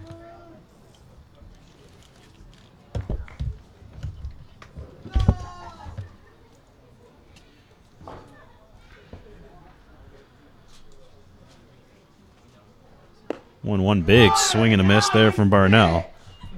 Toledo pulled the string on him with the changeup and laughing to himself on the mound. He has some of his high school friends here cheering him on from the stands, and they were quite vocal. He's got Brock Barnell in a 1-2 count. Runner at first, one away. Collegians up big, 11-2. Toledo's out there laughing. No, yeah, we just mentioned that. Big swing and a miss, strike 3. I want to make sure everyone sees it because Toledo's out there like literally laughing. No, and he just threw a strikeout through the laugh. That I gotta respect that. It's hard to pitch when laughing. Typically, when I was on the mound, it was the batters laughing at me, but that's no matter. Quinn Hunter is the batter now. Toledo's got 2 away in the inning through the laughter. His buddy's getting real fired up. Oh, there's the big curveball from Toledo, in for a strike. Hunter's 0 for 1. That's the way this game's gone for Denver. They've only had 1 chance around, whereas the Collegians have batted through 3 times. 1 from Toledo. Another big breaker. This one fouled away, and it's going to get out of play.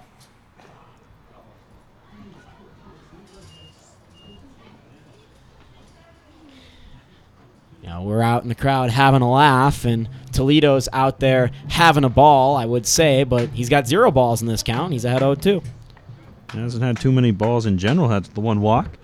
Other than that, he's been fairly sharp. Throws a lot of strikes, and that's what you need to do when you don't have the hot stuff. You need to locate, and Toledo's really good at locating his pitches. 0-2 here. Let's see if he brings back the bender. No, it's the fastball, and it's called strike 3. Quinn Hunter has gone on strikes. A pair of strikeouts for Eddie Toledo, Brant Toledo. For Eddie Toledo's son, Brant Toledo, to end the inning. That's how you catch up. I've done that a couple times. Right. Gets the scoreless inning. It's 11-2 Boulder. We're on to the 5th here from Scott Carpenter.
New pitcher on the hill for the Pirates, and he comes out of the dugout, or off the ship, so to speak, and that's Noah Bethis, number 28, right-hander, and he'll face the Collegians order. There were some changes to the Collegians, which we didn't catch up to, mostly fielding changes, but I wouldn't be surprised to see a couple pinch hitters this inning as well for the boys in blue, your Boulder 9, and the leadoff hitter right here is Roselle for the Collegians.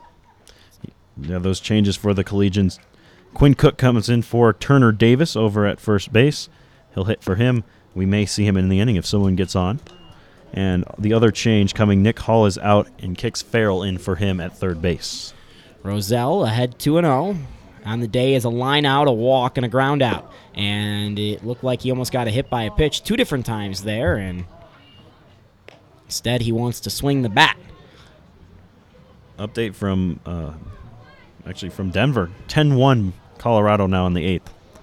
David Dahl driving in a run. Well, that under is still looking good. Cubs were actually road favorites in that game.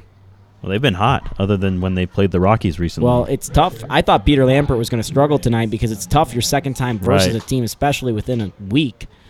And Quintana is a veteran pitcher and generally has the tools to do it. And he's historically been pretty good at Coors Field, even though he's pitched with the White Sox.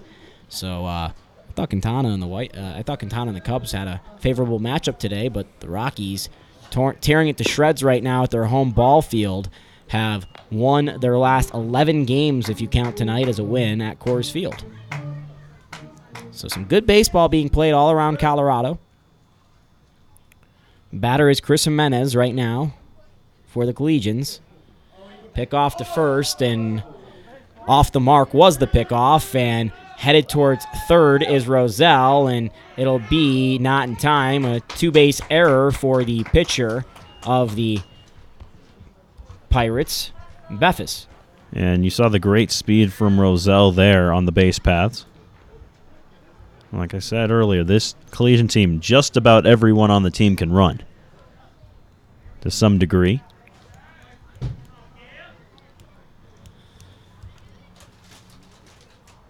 Jimenez with a single and a home run. Watches this go by for a strike, and it's 0-2. Jimenez, the catcher. Talk about everyone who can run. He's still on the base today.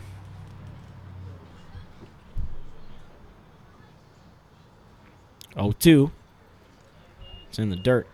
I feel like they should be the Denver Pirates and not the Colorado Pirates, because it could be the Denver Pirates. You can't do that with Colorado. Yeah, they missed an opportunity there. Yeah. They are the Denver Pirates now, though. So Yeah, they're the Denver Pirates. that's right. 1-2, and swinging and missing is Chris Jimenez. That'll bring up Hunter Hudson to the plate. Today he's hunted a couple walks. He's done that twice and singled. He's scored in all 3 at-bats he's had, or plate appearances, rather, that he's had. So, don't break the spell now, Hudson. Got a chance of driving a run here, too. On third is Roselle after the walk and two-base error. 1 out. Davis on deck. See Davis right now. Oh, no. That's not Davis on deck. It's supposed to be Davis on deck, but in his spot is... Who is that? Yeah, Quinn Ethan? Cook came in Oh, at yeah, first yeah, base yeah. for him I'm last sorry. You afternoon. already Yeah. had that covered. Yeah, Cook, one of those guys who was initially with the Collegians as a pitcher. He said, I want to try hitting, as did a number of guys for the Collegians. Oh, a pitcher wants to try hitting. I've never heard that one before. No, neither had Coach Toledo, and he was telling us about it. He said, well, there's a number of guys You're who rolling your eyes, doing an imitation of Eddie rolling his eyes. No, that's exactly what he Yeah, just said. yeah, A number yeah. of guys want to hit, and very few of them actually will. Quinn Cook being, I think, so far the one guy who has. 1-1, and a ball is called. Eddie, a former pitcher himself, I'm sure understands the guys wanting to swing the bats, but, well, Especially because if you're a PO, you have to do a bunch of other, remedial tasks around the ballpark. PO stands for pitcher only. But if you can do a couple other things, you'll at least spend the game in the dugout. Ground ball hit to second base. That'll score the run. Hudson with an RBI on the ground out. Collegians now ahead 10, 12-2. First time he hasn't scored today, but an RBI will suffice. yeah, I'm sure he'll take that.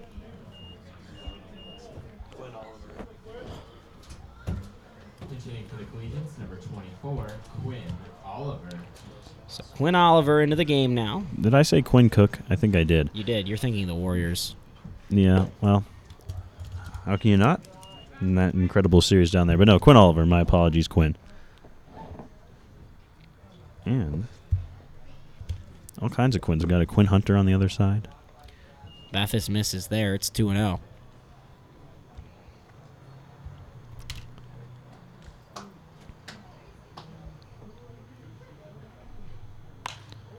Sky high. Catcher should have this one. Johnson looking right up and puts it in his mitt for out number 3. Collegians score again. They've only been held without a run once tonight. That was in the second inning. They lead 12-2.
And we're back for the bottom of the 5th inning. It's 12-2 Boulder Collegians over the Pirates here in Boulder, Colorado. The bottom of the 5th because the Pirates are at home despite us playing in Boulder. Toledo on in his second full inning of work. Got 2 outs in the bottom of the 3rd, so working on an inning and 2/3 thus far, and it's 1-1 the count on the shortstop. I know the Rockies aren't allowed to use the bottom of the 5th thing anymore. There's got to be a local brewery in Boulder that will let us do that, right? Yeah, I mean, even the bars you would think. Again, I don't have hours to sell. All I do is journalism. Maybe someone else on our expansive media staff here, considering the statues of this ball club, will have the time to do that. As I look down to my left at the 4 people that work on our media staff. That's like 3 more than the average minor league team. Yeah. As this broadcast, by the way, I don't know if you've ever watched minor league baseball on MILB.TV, but there aren't graphics. No. There aren't several camera angles. Depending on the game, yes. Strike 3, Toledo nabs a strikeout there. That'll be his 3rd of the ball game, 3rd straight nonetheless for Toledo. But my point being is Boulder Collegians network right here kind of bordering on a little bit better than minor league baseball broadcasts. You heard it here first. And it's not because of us. No. The play-by-play in color is great, but it's because our producer, Mitch Sanchez, is really doing a lot of work. Yeah, Mitch down in Farmington was just in our hotel room whipping up graphics. He's like, I made some graphics for the away team today. They're done. I was like, oh, awesome. Oh, nice. Yeah. I don't even know who plays on the team, but that's great. Great. No, he's killing it.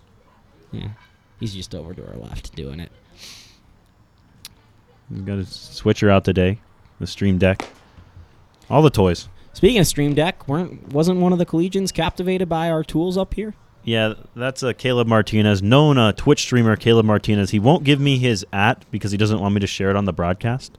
But he's made it as a Twitch streamer. Big swing and a miss there. Because he has fan art that's been made of him. His fans have sent him in fan art of him. I've seen it. I told him in the next Collegians roster, if we ever do one of those rosters with pictures, that needs to be his picture. Be good. Toledo behind 2-1. That one misses high. Yeah. Is it like divine art? What is it? I want to see this. Did he show it to you, or did he just say that it's been... No, he showed it to me. It's like fan art. Like someone drew their rendition of him. Like a fan. As one does for Twitch and YouTubers.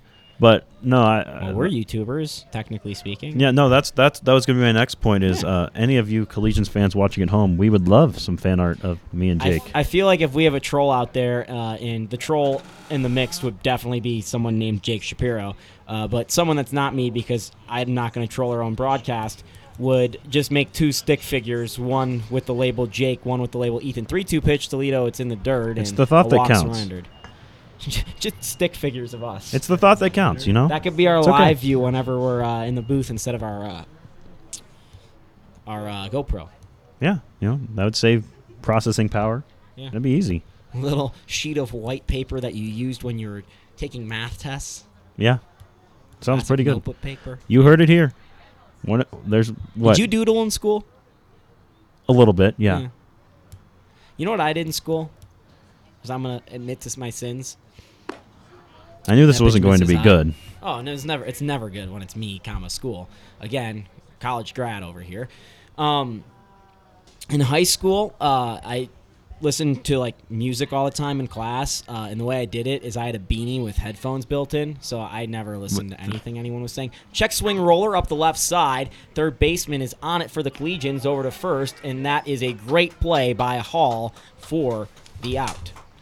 Oh, I'm sorry, kicks Farrell for the out. Yeah, Farrell, I don't think, has played third base since the scrimmage or perhaps in the Browns game. He's been mostly a second baseman, but that was a fine effort there. But going back to your beanie, they let you wear hats in school? Yeah, of course. It's Boulder. Oh, okay. Well, that explains it. Yeah. That's the explanation for a lot of things. It's Boulder. So, taking it to the next level, because of course I had to take it to the next level, when I had to take a very hard test, I wouldn't study, but obviously we're tech savvy up here, the fact that we've got a broadcast up the way this is going. And for those of you who teach that are actually watching this, check your students on this, because the Jake Shapiros of the world would rather cheat than actually learn the stuff. And it was good because like what I wanted to do was tech, and I learned a lot about tech by cheating. I created MP3 files of me talking into a microphone of all the answers to the test, or basically a study guide, and I'd put it on repeat on my phone, and I'd play it back into my headphones while I was taking the test. See, I feel like that's more work than just studying for the Right, test. exactly. But it was easier for me because I was tech savvy. How was I supposed to know who the capital of Bolivia is or whatever? That was something you were quizzed I'm on? actually good at that stuff. I was a geography bee champ in 7th grade. Fun fact. Fun fact. As soon as it gets to 10 runs, it turns into Jake Shapiro hour, apparently. Yeah. Yeah. A little self-involved. That pitch misses, and Toledo surrenders a second straight walk. Or, well, not second straight walk, but second walk of the inning, rather. And here comes Goody out of the dugout. Yeah. Dad doesn't want to go out there. Well, and Goody's going to take Toledo out of the game here. Not sure who that was warming up. I didn't catch a number before he started jogging in. So we'll have to get a glance at that when he gets to the mound. Soft jog.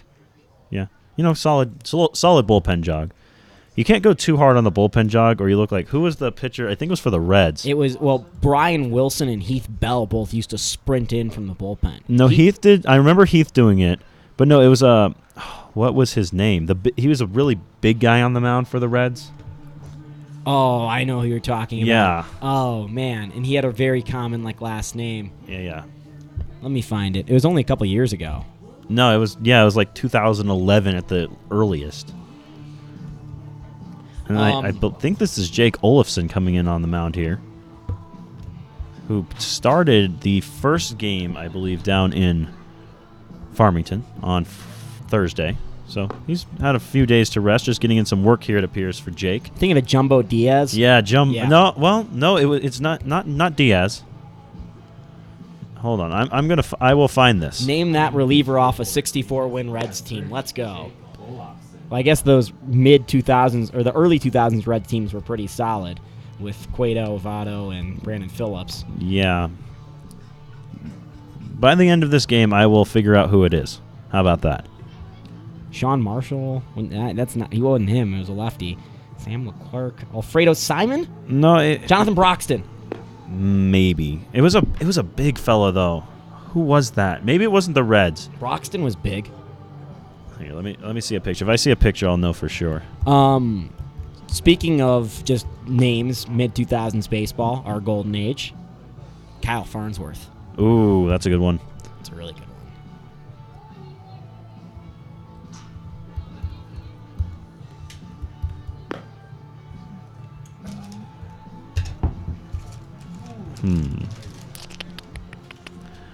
Oh, I think I found it. Bob Howery. Ooh, that's a name. No, it wasn't Jared Hughes. Jared Hughes isn't big. Jared Hughes is tiny. But that was a Reds bullpen reliever that would sprint out of the bullpen. Speaking of, this is actually funny that I stumbled into this. I'm on the baseball reference page for Jerome Williams. That's an under 5 random war player. There you go. There Played you got 11 one. years in the big. And I know him. I actually got drinks with him in Vegas at the winter meetings this past year. All right. It was random. There you go. From Honolulu. Played for the Giants and the Cubs and 8 other teams. So Olafson in the game. Runners on first and second. Time called at the plate. 10-run lead for the Collegians. 2 outs in the bottom of the 5th. Olafson pitched well down in Farmington. He started the first game. Mentioned that earlier. He's pitched 9 innings this year and has yet to surrender an earned run. And Farmington, oh, wait, hold on. He just surrendered an earned run. I was going to say, that doesn't seem right. There's the correct stats. In Farmington, he went 6 innings, gave up no earned runs, only 3 hits. He was terrific. He had a little bit of a suspect start against the Fort Collins Foxes. Didn't have the velocity that he wanted. Worked with Coach Goodman and had a little more velo against the Frackers and pitched well. 1-0. Swung on and missed. by Johnson.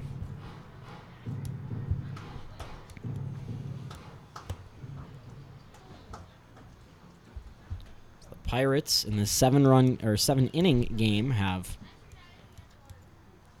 just a few outs to work with, 7 to be exact.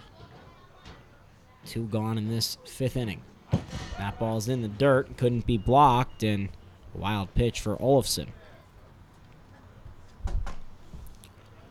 Yeah, we'll see how sharp Olofsson's command is here tonight. That was the other thing that went well for him in Farmington is he still doesn't have the velocity. He says he can touch 90. He has not touched that this year. It's kind of been a frustration for him. He hasn't gotten quite up to the velo he's used to having. But his location was terrific in Farmington. That's what allowed him to work 6 innings without giving up a run. 2-1, missed away.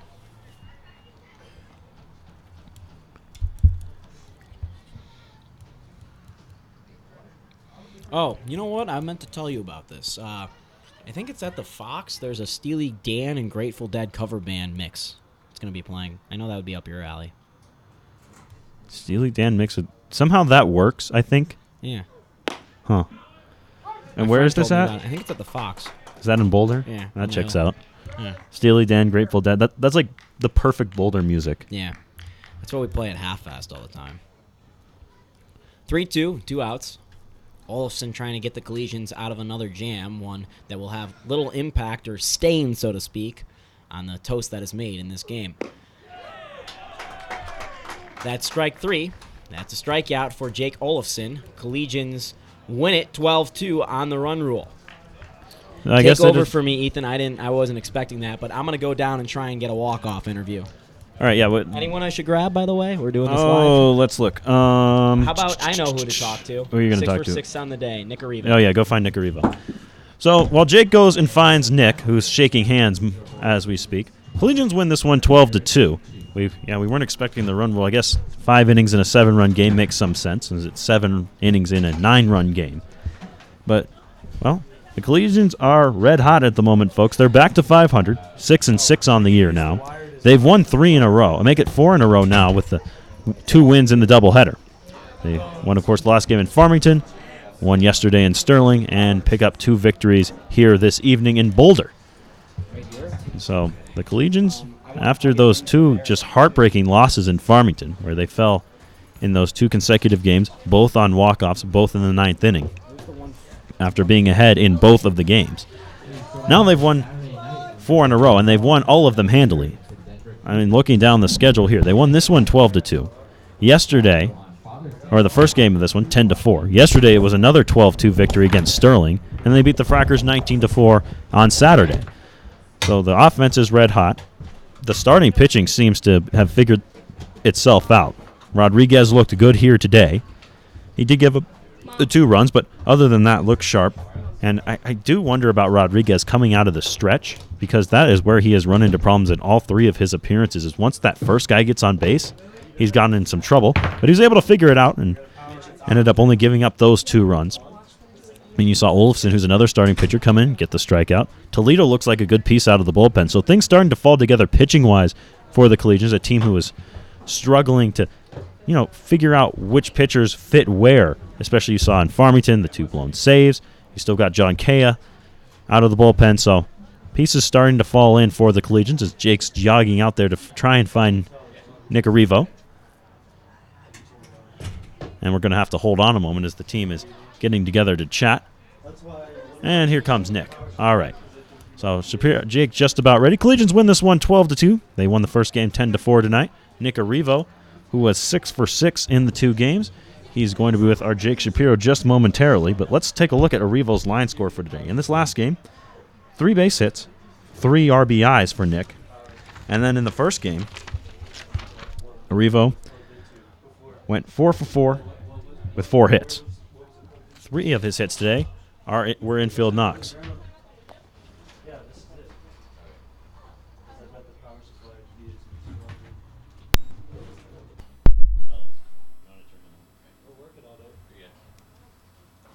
And Jake Shapiro All right, is down with on Nick the Arrivo. field. Sorry, Ethan, just waiting on the PA here. Trying I to think get they that probably figured out. unplugged it. Anyway, down on the field with Nick Arrivo from the Collegians, 6-hit day. What was going right for you today? Honestly, I was just getting lucky. Some of the at-bats, others threw the bat out there and keep it going. Felt good though. Speaking of 6, Collegians now 6-6 on the year, get back to 500. After a tough start, it's got to be nice to get back off the schneid. Yeah, I think we're really rallying behind. We have this roller that really makes us feel really good, and her name's Renee, so I just want to give a shout out to Renee, and she's really powering us through. What does that entail? Well, a lot of us with sore legs. I came in this first game with pretty sore legs, but she's just rolling my legs out, made me feel good, feel better than I did at the start of the game today. So. What is it about this team right now that seems to be clicking besides the roller? Is there anything that you've seen? Is it pitching, or is it just the offense has really started to get going? Everyone's playing loose now. Like, we have a lot of fun with each other, really getting to know each other well. We're all friends now. How much did that New Mexico trip help? It helped a lot. It was a grind. Had to sit in the car for a while, but really got closer with a lot of people. Spent a lot of time in the hotel talking to people, just getting to know everyone. It was great. All right, that's Nick Arrivo, who basically leads the team in every statistic. Back up to Ethan Jordan, my partner up in the booth. The Rowley roller, Danny David Linehan's roller that he brought. I remember seeing it the first day. It's one of those forearm leg rollers. You stick your arm in it and you roll it around and try and loosen things up. So Renee the Rowley roller it is, and that's the reason the Collegians have won 4 games in a row, at least according to Nick Arrivo. So we're just waiting for Jake to get up into the box one more time before we say our goodbyes. Once again, final score from this one, 12-2. Collegians win it. They won the first one 10-4. They win this one in 5 innings. We'll be back on the air tomorrow from D'Evelyn down south of Denver, where the Colorado Sox and the Collegians will go at it. I believe first pitch is 5:30. We'll be right here however you choose to watch your Collegians, Facebook, YouTube, or Twitch, which we were on for the first game, and we maybe actually got some Twitch viewers for once. I don't know. But just a good day offensively for the Collegians. I mean, the offense has really become more consistent here in these 2 games. That's what you really got to love, as this was a team who, the offense was coming in bunches, especially those first few games against Game Day and Fort Collins.